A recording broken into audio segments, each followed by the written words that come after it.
معاشی امور، امور خارجہ کی وزارتوں اور سینٹ آف پاکستان کے طویل عرصے تک ممبر رہنے والے ٹیکنوکریٹ اور سینئر سیاستدان سرتاج عزیز نے 1953 میں بحیثیت سول سرونٹ اپنے کریئر کا آغاز کیا۔ 70 کی دہائی میں اقوام متحدہ سمیت عالمی اداروں میں خدمات انجام دیں۔ زرعی معیشت میں خصوصی مہارت کی وجہ سے 1984 میں ضیاء الحق کی کابینہ میں خوراک اور زراعت کے وزیر مملکت بنائے گئے۔ اردو نیوز کی ایک رپورٹ کے مطابق سرتاج عزیز کی سیاسی زندگی کا زیادہ حصہ سابق وزیر اعظم میاں محمد نواز شریف کے ساتھ گزرا۔ ان کے تینوں ادوار میں بحیثیت وزیر اور مشیر ان کی کابینہ میں شامل رہے۔ سرتاج عزیز 27 فروری 1929 کو پاکستان کے صوبہ خیبر پختونخوا کے علاقے مردان کے تعلیم یافتہ اور روشن خیال خاندان میں پیدا ہوئے۔ والد صوبائی حکومت میں ملازم تھے جبکہ والدہ کا تعلق سیالکوٹ سے تھا۔ اسلامیہ کالج لاہور میں دوران تعلیم وہ مسلم اسٹوڈنٹ فیڈریشن سے وابستہ ہوئے۔ 1946 کے انتخابات میں مسلم لیگ کے رضاکار کے طور پر حصہ لیا۔ قائد اعظم سے ہونے والی گفتگو سے متاثر ہو کر پنجاب یونیورسٹی میں کامرس کی تعلیم کے ادارے ہیلی کالج سے بی کام کی ڈگری پائی۔ انہوں نے اپنے تعلیم اور رجحان کے مطابق کیریئر کا انتخاب کیا۔ قیام پاکستان کے بعد سی ایس ایس کے امتحان میں کامیابی حاصل کی تو انہیں پولیس گروپ میں شمولیت کی پیشکش کی گئی۔ سرتاج عزیز کے بقول وہ معاشی انتظام اور نئے آئیڈیاز کی طاقت کو بیوروکریسی کی روایتی انتظامی طاقت پر فوقیت دیتے تھے۔ اسی تصور کے زیر اثر انہوں نے پولیس گروپ میں شمولیت سے انکار کر دیا۔ متبادل کے طور پر ملٹری کاؤنٹس کا انتخاب کیا۔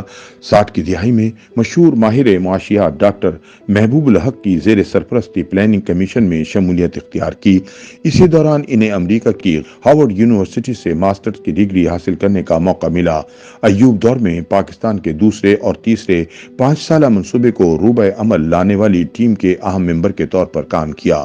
اقوام متحدہ کے ادارہ فوڈ اینڈ ایگریکلچر سمیت دیگر بین الاقوامی ترقیاتی اداروں میں خدمات کے وسیع تجربے نے سرتاج عزیز پر ضیاء الحق کی غیر منتخب کابینہ میں وزارت کا دروازہ کھول دیا۔ انہیں 1984 میں خوراک اور زراعت کا وزیر مملکت تعینات کیا گیا۔ سرتاج عزیز کی میاں محمد نواز شریف کے ساتھ پہلی ملاقات 1985 کے الیکشن کے بعد قومی اسمبلی کی اسپیکر گیلری میں ہوئی۔ سرتاج عزیز کو حیرت ہوئی کہ وہ ممبر قومی اسمبلی ہیں مگر حلف اٹھانے کے بجائے گیلری میں کیوں بیٹھے ہیں۔ وہ نواز شریف کی طرف گئے اور انہیں مخاطب کرتے ہوئے بے ساختہ بولے، کیا آپ پنجاب کے وزیر اعلیٰ بننے والے ہیں؟ سرتاج عزیز لکھتے ہیں کہ نواز شریف کا رد عمل اجنبیت بھرا، معنی خیز اور پراسرار تھا۔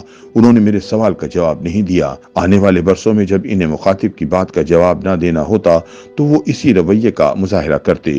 ضیاء الحق کی موت کے بعد مسلم لیگ نواز شریف اور جونیجو کیمپوں میں بٹ گئی۔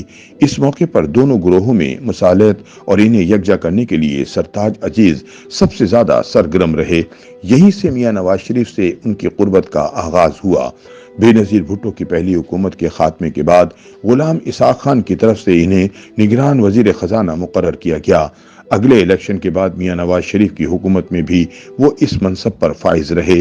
سرتاج عزیز صدر پاکستان بننا چاہتے تھے لیکن ان کا یہ خواب ان کی زندگی میں پورا نہ ہو سکا۔ 15 دسمبر 1997 کو ہونے والی کابینہ کی خصوصی میٹنگ میں صدر فاروق لغاری کی رخصتی کے بعد جب نئے صدر کے نام کا اعلان کیا گیا تو سرتاج عزیز نے اس وقت کے وزیر اعظم میاں نواز شریف سے شکوہ کرتے ہوئے کہا تھا، ہم سب آپ کے فیصلوں کا احترام کرنے کے پابند ہیں مگر مجھے ایک چیز کی ہمیشہ خلش رہے گی کہ گزشتہ 12 برس سے پارٹی کے لیے ہر چیز کرنے کے باوجود میں آپ کا اعتماد حاصل کرنے میں کیوں کامیاب نہیں ہوا۔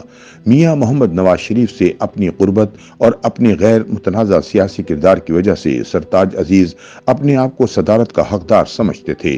فاروق لغاری کی ایوان صدر سے رخصتی سے 6 ماہ قبل مسلم لیگ نون کی پارلیمانی پارٹی کے ایک اجلاس کے رودات بیان کرتے ہوئے سرتاج عزیز نے لکھا کہ اس میٹنگ میں یہ طے پایا کہ اگر نئے صدر کا انتخاب درپیش ہوا تو وہ اس کے سب سے مناسب اور موزوں امیدوار ہوں گے۔ اگلے دن تمام اخبارات نے اس کو رپورٹ کیا کہ سرتاج عزیز پاکستان کے اگلے صدر ہو سکتے ہیں۔ یہ ایک طرح سے فاروق لغاری کے لیے پیغام بھی تھا۔ فاروق لغاری کی ایوان صدر سے رخصتی کے بعد مسلم لیگ کے نمایاں رہنماؤں چودھری نثار علی خان، الہی بخش سومرو اور دیگر نے انہی کو صدارت کے لیے منتخب کرنے کی حمایت کی۔